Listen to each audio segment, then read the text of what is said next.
Good morning. আজকে সকালে আমার একদম এনার্জি নেই।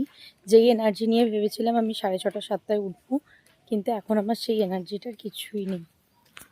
একটা দুঃখজনক বিষয় হচ্ছে, যে জায়গায় বসবাস করি কোথাও যাওয়ার একটা গাড়ি পাওয়া যায় না ভাই। এবার সামনের দিকে চেয়ে হাঁটতে হবে, না হলেও সমস্যা।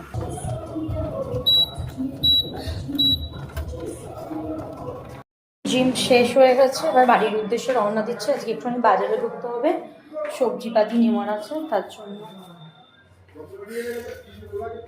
ওকে, আজকে একেবারে বাজার করে ফিরছি। বিট, গাজর, ব্রোকলি, কাঁচা লঙ্কা, ও মাগো, কালকে নিরামিষ, তার জন্য এঁচোড়।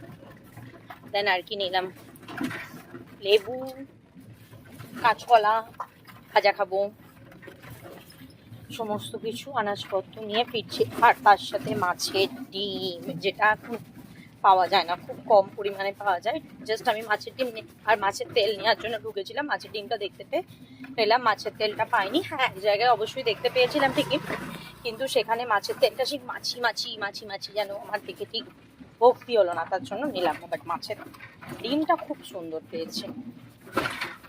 বাকিতে আজকে রান্না হয়েছে ভাত, চুনো মাছের ঝাল ফুলকপি দিয়ে, আর লাউ ঝোল, ডিমের ঝাল হচ্ছে, আর আমি এই ডিমটা নিয়ে যাচ্ছি। এগুলো উইদাউট পেঁয়াজ ভাজা হবে। সেই খেতে লাগবে।